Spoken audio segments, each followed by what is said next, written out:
Alhamdulillah, kini tiba di showroom kami memperkenalkan Porsche 911 GT3 2021 yang baru saja mendarat di Nasrul Premium Cars, sebuah kereta yang dicipta untuk mereka yang menghargai prestasi dan kejuruteraan tahap tertinggi.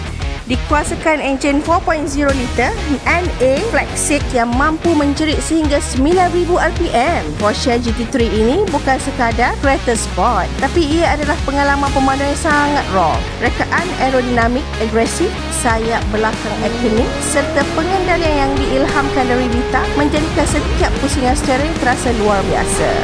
Bagi peminat Porsche sebenar, inilah peluang untuk memiliki sebuah aircon prestasi yang menggabungkan kelajuan, ketepatan dan gaya dalam satu pakej sempurna. Okey, saksikan sendiri Porsche 911 GT3 2001 ini di showroom Nasrul Premium Car Pasir Tumbuh pada hari ini. Prestasi sebenar menanti anda. Tak pergi jauh. Nasrul Premium ada belakang, mari belakang, mari pakak-pakak, mari belakang.